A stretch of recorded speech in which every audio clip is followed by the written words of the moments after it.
And we are live. Yes, we are Hello, live. hello, on a fateful Saturday, December the 4th, 2021. And here we are again, amiable ladies of many virtues. Welcome, everyone. We have the pleasure of having one of our coach, one of our respectable coach in our community, Coach Taiwo Milabu. You're welcome. Thank you so much for the honors. Hi, coach. Ekekoni Thank you for having Akinyi me. Edejewa, we are grateful. Mm-hmm. We are grateful. We Thank have a you. Honored. special edition today, again, because Amama Sue Diabini Biwani. And of Mm. course, I have my partners, my business partners in attendance, Motunrayo Emily, all the way from Texas, Omolara, Woohoo! also from Texas. Hello, Shortly, we everyone. will have also in our midst my very, wonderful person, Adebola Kolawole, all the way from New York. She's going to join us anytime soon. So stay tuned. And also for all of our viewers, you know what, are probably going to catch up on this replay. For those watching us currently, just put into the comment box. Let us know where you're calling from. Let us know where you're joining us from. Afe King, Afe Mo Alpha. Ibi tẹ́ ti ń pè wá. We don't take this lightly because again, we know it's your time. It's a special time, and then you want to be part of us and be part of this conversation. Okay, today, gẹ́gẹ́ bí mo ti ṣe sọ, our topic of the day. You probably have seen the snapshot all there on the banner. Building your own legacy. Building your own legacy. Success isn't just what you've accomplished for yourself, but it's just about what you inspire others to do. Olóyìnbó ló sọ bẹ́ẹ̀. Mm. So, I mean, in no particular order, I'm just probably going to also start from, Motunrayo. And ẹ jẹ́ ká gbọ́ látẹnu yín, ìyáàfin Emily. Ẹ jẹ́ káwọn tó ń gbọ́ wa kan gbọ́. Kí ni, tó máa sọ pé legacy? What is legacy? And kí ni à ń sọ nípa pé a fẹ́ build legacy wa?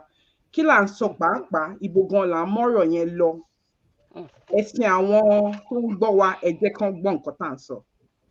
Ẹ ṣé lọ́pọ̀lọpọ̀ olóòtú sísá mo dúpẹ́ lọ́pọ̀lọpọ̀. Ẹ Olóòtú. ṣé gan, thank you for the privilege. Sherry, ẹ má bínú ná pé ibi tí mo wà yìí ó dàbí pé ó dúdú díẹ̀ àbí? But nǹkan Okay. tí business wa tó fún wa lórí ọ̀fẹ́ ẹ̀ ni pé you can do your business Anyway. and live your life anywhere you are. Okay? Flexibility And ni that wọ́n is pè é. what I am enjoying right now. I'm at a Great, party in Texas and I just came into my car, you know? And great. apart from you seeing me, something is still going on for me on the ground, right? Right. That is the beauty of where we are. Yeah. Mm, So, wait, tá bá ń sọ̀rọ̀ nípa legacy, okay? Kò ń ṣe nípa pé ó túmọ̀ sí pé kí la fẹ́ fi sílẹ̀. Hmm. Tá bá wá sọ nípa kí la fẹ́ fi sílẹ̀ yẹn kò ń ṣe pé bóyá pé wíìlì tó kọ sílẹ̀ o. Owó báyìí ọmọ báyìí mu. No. Kí ni oore ọ̀fẹ́ tó fẹ́ fi sílẹ̀ fáwọn ọmọ yẹn so that ọ̀nà tí wọ́n ti gbà gẹ́gẹ́ bí òbí lóbìnrin lọ́kùnrin, so that your children will not go through that stress. Hmm. What are you leaving for them? Not just monetary aspect now. What kind of future are you building for them? Eventually, when the time comes, right? Because gbogbo wa náà la máa tọ ipasẹ̀ yẹn, right? Tó dé mm, Bẹ́ẹ̀ni. ìjà lè fọkàn balẹ̀ pé in fact, Olúwa ò ṣe tó fún mi lóore ọ̀fẹ́ láti gbé ìgbé Hmm. ayé mi bó ṣe tó àbí bó ṣe yẹ. Àbí a fẹ́ wà nínú inú fu àyàfu pé hey, mo ti ń lọ, kí ló fẹ́ ṣẹlẹ̀ sáwọn ọmọ mi? Hmm. So mo rò pé pàtó nǹkan tá à ń try láti sọ lálẹ́ yìí nìyẹn pé what kind of legacy are you building for the future? Now, not just for your future, but for the future of your children and generations yet unborn. So you are welcome to chip in whatever teba ní idea or a question. Chip it in, because to me personally, I would say this is something that I neglect for a while, and it's high Hmm. time tá gbọ́dọ̀ pe ara wa ṣàkíyèsí. Ẹ ṣé púpọ̀. Thank you so very much. Ẹ ṣé o, ìyáàfin ọmọ Motunrayo.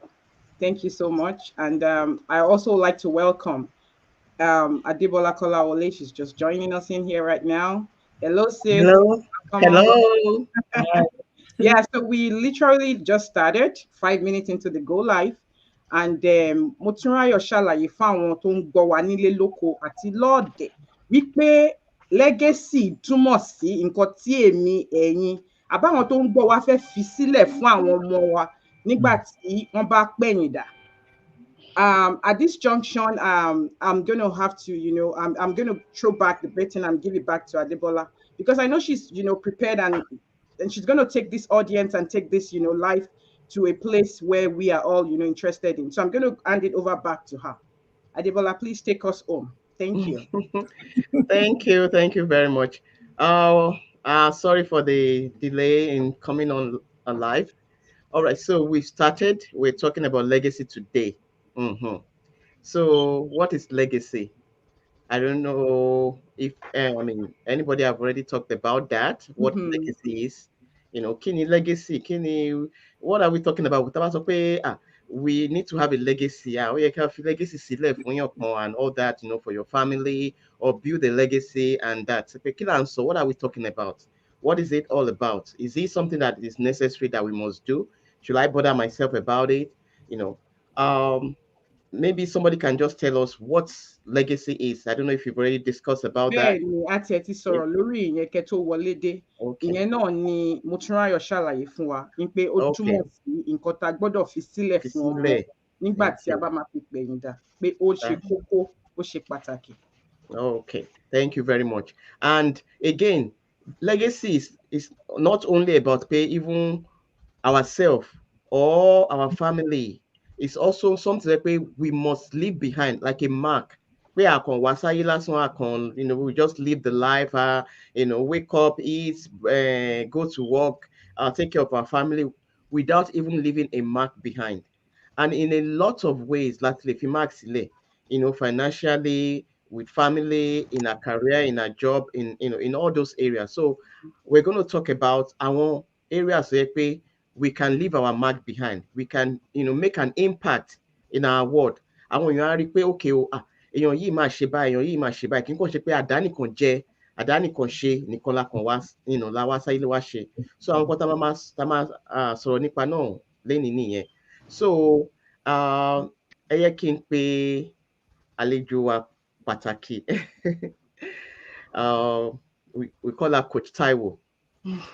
To tell us a little brief about kí làwọn nǹkan tá a lè fi sílẹ̀, kí làwọn nǹkan tá a lè ṣe to make sure pé a fi legacy sílẹ̀, we're building a legacy, we're not just living, just wasting time, pé a fi nǹkan kan sílẹ̀, a make a mark in our world.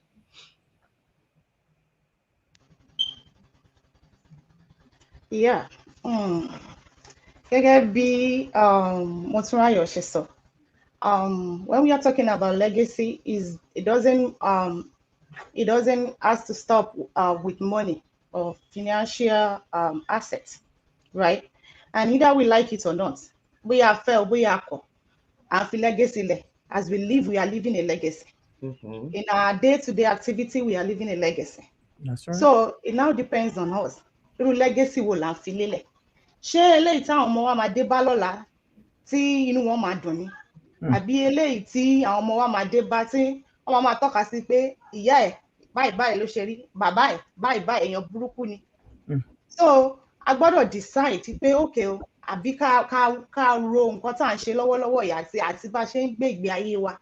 Ká wò pé okay, ṣé bá ṣe ń live lénìí, because kò sí nǹkan tá a lè ṣe lénìí. Àwọn Yorùbá máa ń sọ pé ohun tá a bá ṣe lénìí ọ̀rọ̀ ìtàn ní lọ́la. And bóyá a fẹ́ o bóyá a kọ̀ o, àwọn ọmọ wa máa jẹ́ ń bẹ̀. Even ó wà ní Bible bẹ́ẹ̀, àwọn ọmọ wa máa jẹ́ ń bẹ̀. A fẹ́ fi èní ká fi bà ọ̀la àwọn ọmọ wa jẹ́. Àbí àwọn kò tẹ̀ tí wọ́n ń ṣe àwọn ọmọ wa nìkan, àwọn tó súnmọ́ wa, àwọn ẹbí wa, a fẹ́ fi èní bà ọ̀la wọn jẹ́. So a gbọ́dọ̀ wà careful nǹkan tá à ń ṣe lénìí torí ọjọ́ ọ̀la.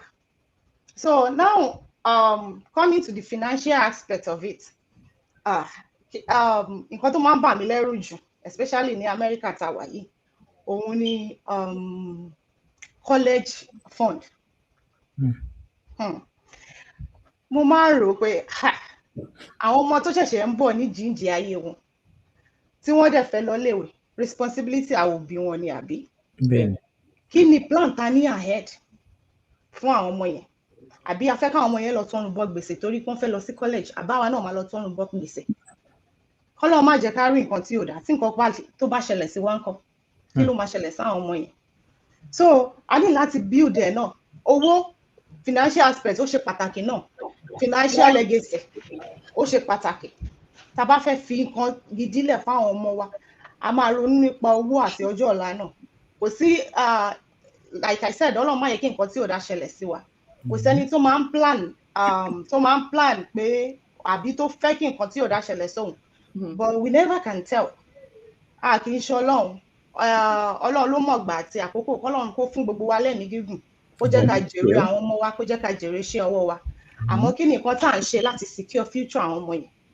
Ẹ má yẹ ká ṣe nǹkan tí àbí decision tá máa make lẹ́ni ó máa affect wọn lọ́la definitely. So irú decision wo la make lẹ́ni fún ọjọ́ ọ̀la àwọn ọmọ wa?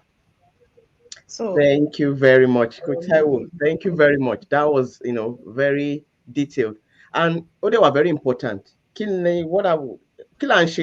Even for our family alone, is very, very important. It's not something that we can just overlook.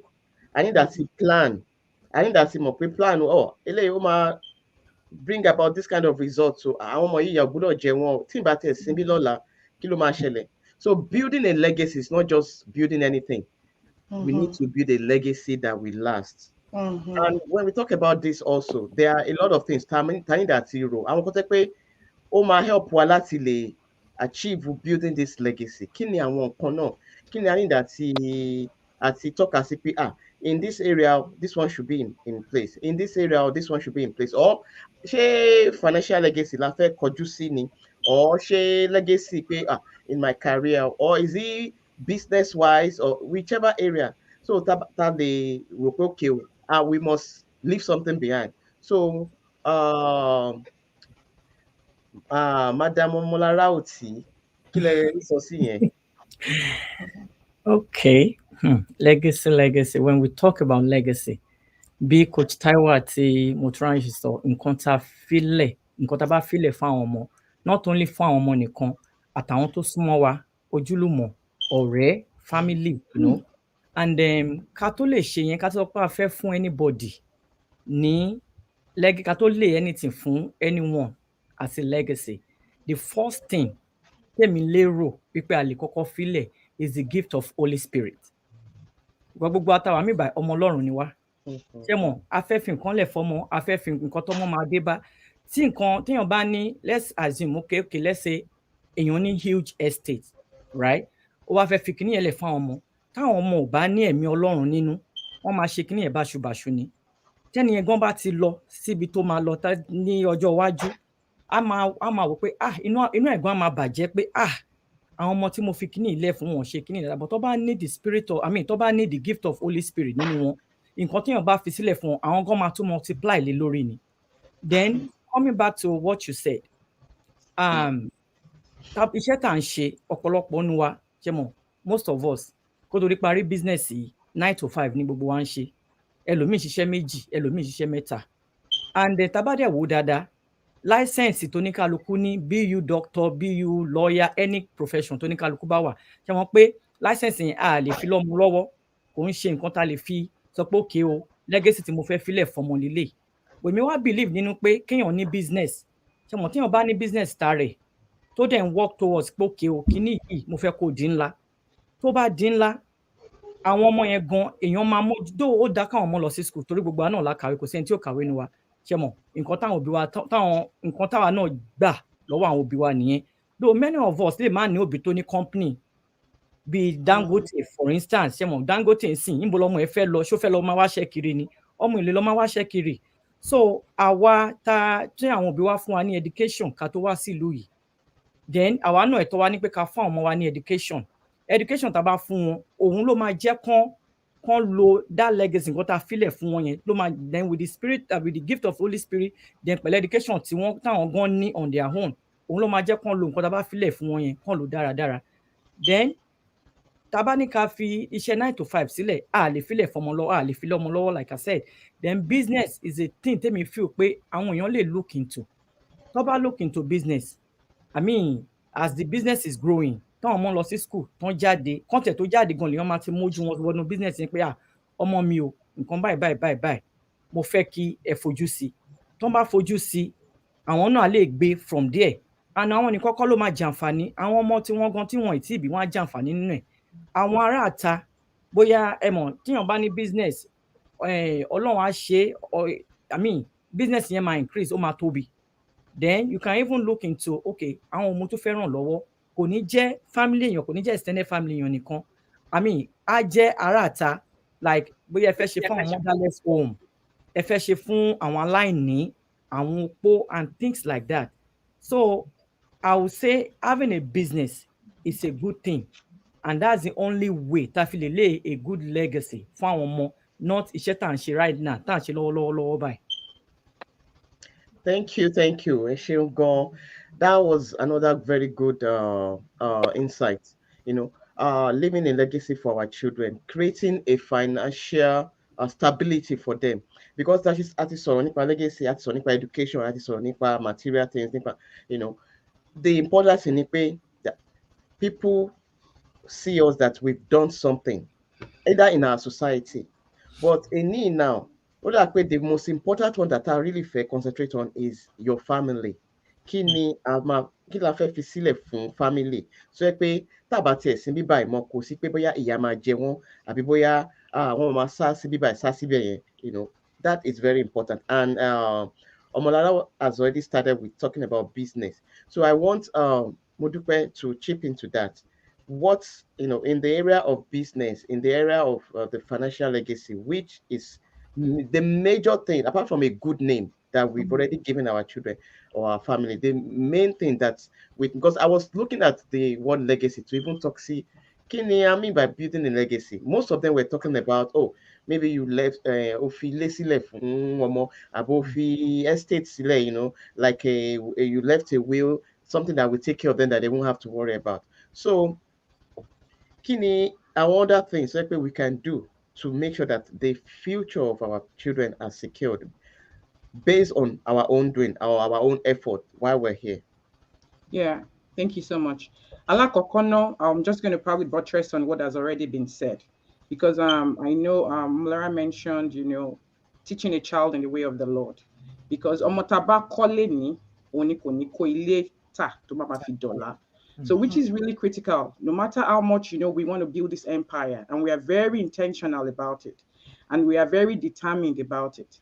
Building our legacy, it's also something to get very paramount, paramount in our mind, in the sense that taba mojuto, before you know it, akoko slip off our mind. Time waits for no man. And so that's the more reason why you want to start making while the sun is still shining. Winter one sing gbogbo wa tin sọ pé òtútù ndé òtútù ndé ọ̀pọ̀lọpọ̀ èèyàn mélòó ló lè bọ́ síta lọ máa ṣe iṣẹ́ nínú òtútù yìí gẹ́gẹ́ bá ti ṣe ń sọ. So òun ló ṣe wá jẹ́, it's very important pé we be very intentional. Ọ̀tọ̀ ni máa sọ pé mo fẹ́ ṣe, kò sẹ́ni tí ò fẹ́ legacy, ẹ jẹ́ ká sọ tọrọ fi nǹkan lẹ̀ fún wọn mọ̀, sẹ́ni tí òun mi mo fẹ́ ṣe, ṣùgbọ́n òun mi mo fẹ́ ṣe, kí ni mò ń ṣe nípa ẹ̀? Ìyẹn wá kí ni nǹkan tí mò ń ṣe nípa ẹ̀? Okay, ṣé nǹkan tí mò ń ṣe nípa ẹ̀ ṣó tiẹ̀ tó?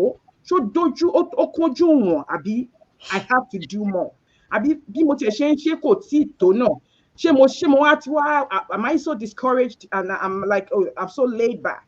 Or I'm just going to stay consistent and keep doing it, knowing that, what? I have a reason why I'm doing this, and it's actually going to, blow out, later on in the future for me. Now, back to your question. Nothing, especially in this world of North America, nothing resonates when it comes to financial freedom and stability more than business ownership. The earlier we take that into our mindset and run with it, the better for everybody. Now, 9 to 5 is not going to get any one of us anywhere.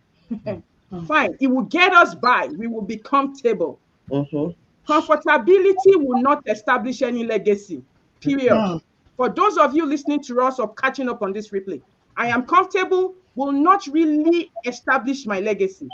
I Yeah. mean, kudos to individuals, right, in this world, in this age and time. Tó yẹ pé bóyá àwọn bàbá àwọn grandfather àwọn wọ́n ti fi nǹkan lẹ̀, you know, wọ́n máa dojú bá, you know, some people are actually catching out check out of any estate planning, trust account and whatnot. How about individuals, right? Tó jẹ́ wípé àwọn òbí wa wọ́n ti fún wa ní legacy education yẹn gẹ́gẹ́ bí àwọn ladies mi ti kọ́kọ́ sọ tẹ́lẹ̀. That is the legacy táwọn òbí wa ti fún wa, wọ́n ti fún wa lẹ́kọ̀ọ́, ẹ̀kọ́ ilé, ẹ̀kọ́ bíbélì, wọ́n ti kọ́ wa lọ́rọ̀ Ọlọ́run, a ti lọ sílé ẹ̀kọ́, a ti mọ̀. So why are we not running with all of those skill sets? It's right before us on a platter of gold. And I'm going to shock you, our listeners. This life is full of abundance. There is light in there. So if you want to sit down and start looking at scarcity, then you're already blurred in your vision. You are expected to come out of it and start doing something now. You have to be intentional. Nothing good comes out easy. If I want to really get there, you know, I'm not going to start saying, mashe. But it's high time I drag the bull by the horn. Get started. I drag the bull. I'm not even taking it, but I'm dragging it by the horn, because that's the only way. I have to be intentional. And so again, building that legacy will fall off on business ownership, which will give you financial, you know, and whatever stability, even in our age and time, which we also have the key to it. If you permit me to also just say that, right? That we also have the key to that. You probably have been seeing us coming here every now and then. You see all these beautiful faces. And at times we'll have guests, just like we have Coach Taiwo, you know, in our midst today. We are running off on a business model that is proven, it's working, it's yielding results. It's like no other. And that's why you see us, we are so passionate about this. Because again, we understand what it entails. We understand what is delivering. We see the results. We are in it for the long haul. This is not one of those MLM. It's not a get quick rich scheme. That's right. Ẹni tó bá máa kọ́ ilé náà, kò kàn lè gbé ilé yẹn náà kó kọ́kọ́ gbàgán. Ẹni tó bá kọ́ lè gbàgán ló máa ṣe gbọ́ tó máa wálẹ̀ gbàgán. Yeah, bẹ́ẹ̀ ló ṣe máa ṣẹlẹ̀ náà nìyẹn. So that's why we are building it from scratch. You know, working it intentionally, staying determined. And we're saying, folks, we've seen the light. We want to share the light with you. You know, you resonate with what we're saying. So again, falling back to building your legacy, and what are those things you could do? Business ownership. You know what? Open your eyes to it before it is too late. Thank you, Deborah. Thank you. It's always very interesting to listen to you, Modu. And that's just the thing, you know, business ownership, which is what brought all of us here together. Exactly. Today we've not met in person, but we know each other as if, we've 10 years ago, yeah. So, and that's another thing that we're building. That's another thing that that's another beautiful thing all about our business, you know, getting to know people, getting to know way of life of other people, and learning from each other. So now we've talked about the legacy thing and where we are coming to. Mudipe has already started on that, about what we can offer you. Kilale offer yin, kini awa tin se tafipe is helping us to even get started with building a legacy that will last. Because I remember before I started my business, in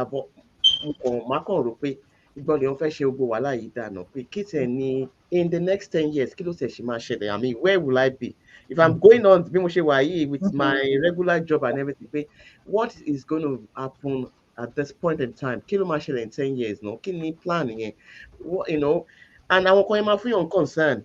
But at the point is by the time you're on the right path. Things are looking good. You can see the big picture. So I'm going to ask Coach Taiwo to talk a little bit again about some of the things about our business that people could actually, if they decide to plug in, decide to tap into it, that will help them to really achieve that. Because like Mudipe said, we all want good things, but what are fair days? Some people don't know how to get started.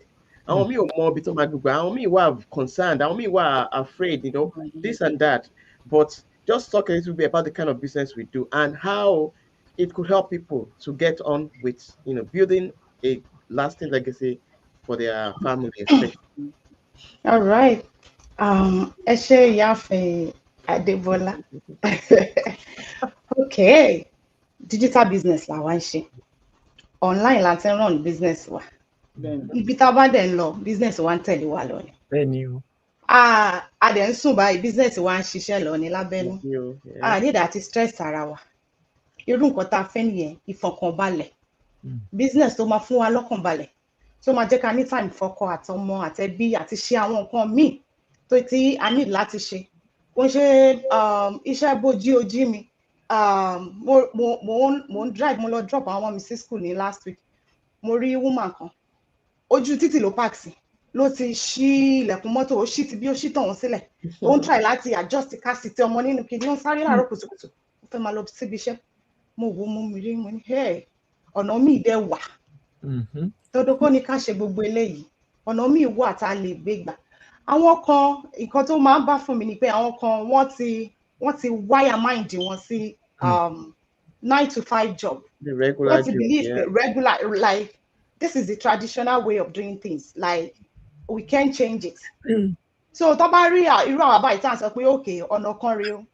Ẹ jẹ́ ká àbí à introduce nǹkan míì sí wọn tó yàtọ̀ sí nǹkan tó ti mọ̀ yẹn.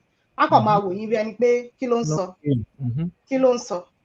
Àmọ́ tí a bá take step yẹn, Yorùbá ẹ má bínú, mo sí mi máa ń pòwe gan, so àìsí bẹ́ẹ̀ láì bá wọn dá sí.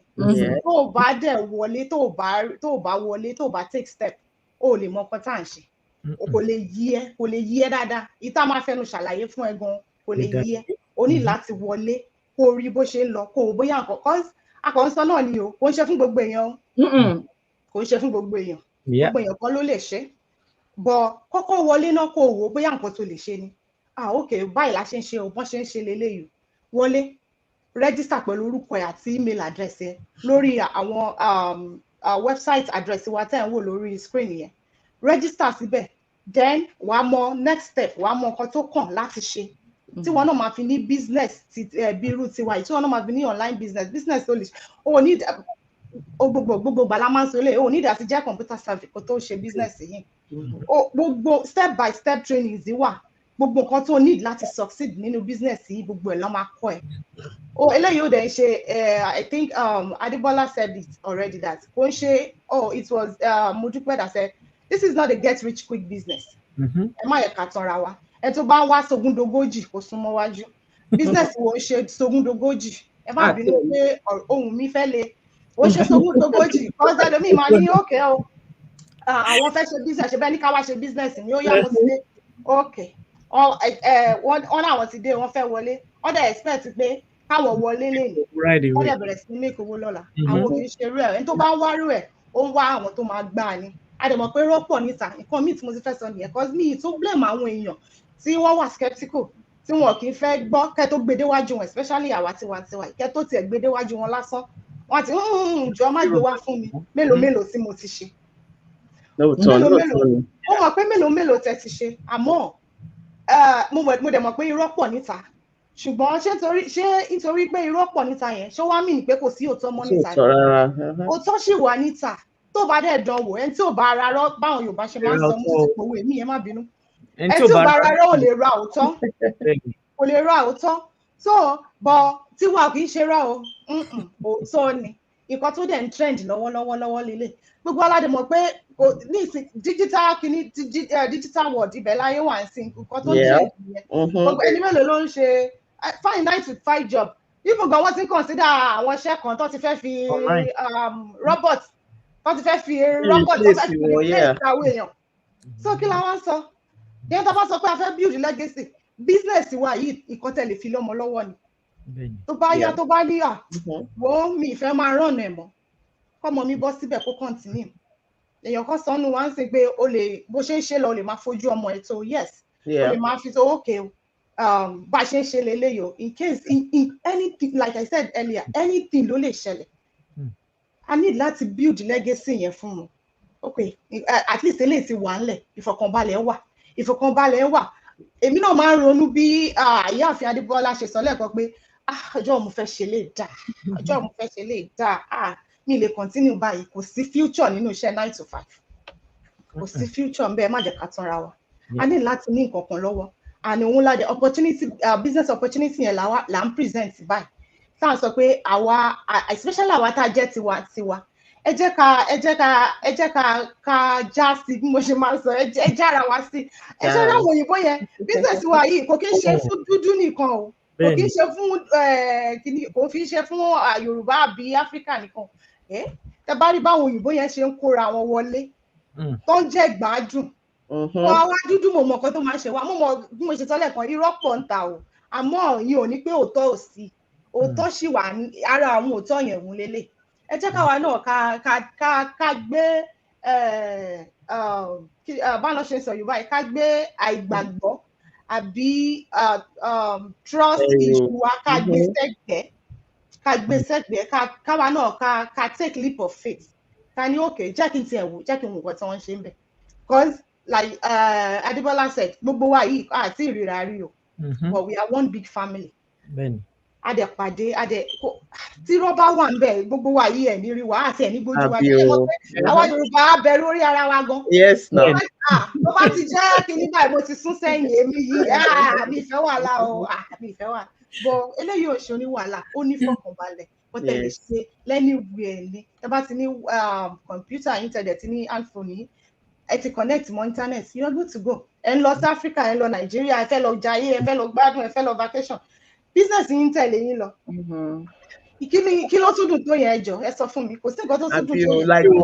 Thank you Taiwo mo tún ráyọ̀ tá a rojú ẹ̀ dáadáa ń sìn tó sáré enjoy wa and that's the flexibility kò sí pé bóyá mi ò I can't do this I'm doing this you are she's in an event but she was able to join us briefly and tune into this so you want to nǹkan tó máa yẹ ká kàn live life the way we want to kò sí pé bóyá èèyàn kan ló ń kọ̀ wá everybody ló fẹ́ time títí so torí time wa ká má fi àkókò ṣòfò ẹ jẹ́ kí n béèrè bóyá Ọmọlára ní anything láti sọ briefly ká tó round up fún àwọn tó ń gbọ́ wa any advice any last words. Well, Coach Taiwo have said it all. Ẹ máa ní láti take ṣe rí risk ilé ayé tá wà yìí gan risk ni ṣe rí a fẹ́ bọ́sítà nínú mọ́tò inú ọ̀nà tá a gbà kọjá lẹ́lòmíì náà gbà kọjá somebody was telling me something today pé ọmọ wọn ó ń ṣiṣẹ́ ní hospital the boy is about bóyá bíi 27 years old right so ibi tó ṣe àti wá ń ṣiṣẹ́ wọ́n wá gbé patient kan wá ọmọ yẹn was bóyá bíi 22 years old ọmọ yẹn wá sọ pé ibi ọ̀nà báyìí ló ń gbà kọjá at that spot tọmọ tí wọ́n gbà kọjá ọmọ yẹn náà gbà kọjá ṣèbá bò Ọlọ́run ni I mean that's a risk on its own so ilé ayé ìgan fúnra rẹ̀ is a risk so take that bold step ẹ má wò pé nítorí wọ́n ti gbá mi ṣeré mi tẹ̀ ń wo ìgan wọ́n ti gbá mi rí wọ́n gbá mi back to back báyìí ni wọ́n ti gbá mi ní tìtorí ẹ̀ ṣe business ìgbà tó dẹ̀ pé mo wò pé iṣẹ́ tí mo ń ṣe hospital here I mean back to back ni mo lọ sí hospital wo last year mẹ́ta ni mo lọ sí ER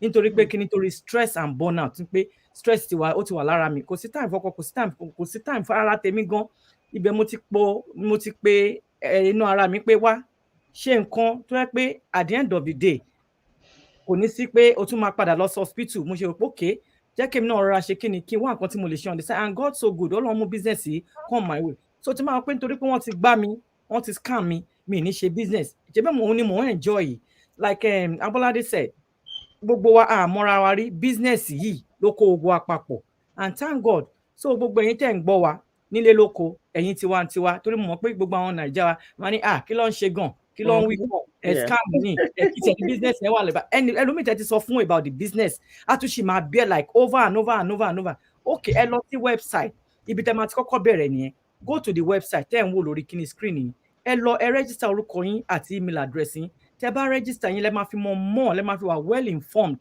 about nǹkan tí ẹ ṣe rí tá bá sọ látẹ̀ní dọ́là kò tí ì lè yé yín but tẹ́ bá wo webinars wa ìyẹn ló máa jẹ́ kó yín pòkè this is what the business is all about so take that bold step take a leap of faith ẹ bẹ̀rẹ̀ this is something you can leave for your children àwọn ọmọ Thank yín máa you, enjoy thank ẹ̀ you. àwọn ọmọ yín máa enjoy ẹ̀. Thank you. Ọmọlára, mo dúpẹ́.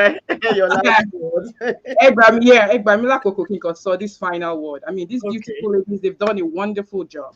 Yeah. For gbogbo àwọn tó ń gbọ́ wa tó máa catch up on this replay. Nǹkan kan wà ọ́ àgàgà fún àwọn tó ń sọ èdè abínibí wa tá à ń sọ yìí. Ní ìgbà kan ti kọjá lọ tó jẹ́ pé àwọn òbí wa ti bí wa, wọ́n bí àwọn ọmọ aláàánú, à ń tọ́jú àwọn òbí wa, à ń ṣe dáadáa sí wọn, à ń ṣe dáadáa sí wọn. Mo fẹ́ kẹ́ fojú inú wo irú àwọn ọmọ tá à ń bí lákòókò yìí. Millennials and the Gen X. Ṣé àwọn bá wa ṣe ń ṣe pé ìyá gbọ́dọ̀ jẹ́ o, òbí gbọ́dọ̀ jẹ́ o, mo gbọ́dọ̀ ṣe fóbi o, mo gbọ́dọ̀ ṣe fóbi o. Ṣẹ́yìn rò bí pé àgàgà in this North America, ṣẹ́yìn rò bóyá irú nǹkan bẹ́ẹ̀ yẹn náà ni. Bàbá tiẹ̀ mo mọ̀ pé gbogbo wa ọmọ aláàánú la máa bí àti ẹ̀yin ṣe ọmọ bí àwọn ọmọ wa máa láàánú wa. Now, ibi tí mo fẹ́ mú ọ̀rọ̀ mi tí mo fẹ́ mú dé ni wípé ọ̀pọ̀lọpọ̀ wa máa dúró tó bá sọ pé ṣafẹ́ wa dúró pé tó bá máa still talking about legacy. Nígbà legacy mi akúkú jẹ́ àwọn ọmọ mi, mo kú ti bí wọn, wọ́n á tọ́jú mi. Ní pé màá dúró de ọmọ kí n tó jẹun. Investment. Ṣẹ́rí tọ́mọ bá tọ́jú wa, àyè ọ̀tọ̀ ni. Àwa náà fún ara wa à ní lọ́wọ́ àtúrí lò. Ìyẹn ni àdúrà gbogbo wa. So ibi tí mo kàn fẹ́ mú ọ̀rọ̀ mi dé nìyẹn pé ẹ jẹ́ káwa náà ká mú lọ. Ọdún 2022 là ń kọlẹ̀kùn ẹ̀ báyìí. Àwa sọ pé kí ni mo fẹ́ ṣe fúnra mi? You know, to just add on to this. And also, you know, I mean, again, we can go on. And again, that's just the beauty of this. We can go on and on because about ṣe mú wá, àtúrí nǹkan kan mí mú wá. Omi lọ fún pé kò sí àní-àní. It's business ownership gives you financial freedom and stability, especially in North America. Thank you, Adebola. Thank you, everybody. It's been wonderful. Thank you. It's been, like, if I would like, we can not stop. I was just enjoying Coach Taiwo. Coach Taiwo says I was enjoying herself. We'll bring you back very soon. Like, you come back again. Thank you for our audience. Anyone that is watching or we watched later, thank you for joining us. I just want to say one thing. Registering to watch our workshop, trying this business is with no commitment. You are not losing anything. You are not. It's with no financial commitment. Exactly. You have the opportunity to try it with no commitment, to see what is involved, to know every detail of what this business is about with no commitment. So what else could be? What are you waiting for? So fún àwọn tiwa o, òun la ṣe solid abínibí so that ó máa yé yín dáadáa so that ẹ mọ̀ pé gidi gangan ni kì í ṣe gbàrúf. So thank you. Ẹ ṣé ẹ̀yin tẹ́ gbọ́ wa lẹ́nu, ẹ̀yin tẹ́ máa wò later. I know. Till we meet again. Ẹ take action yẹn, ìjáfara léwu. Ẹ ṣé. Bye. Bye.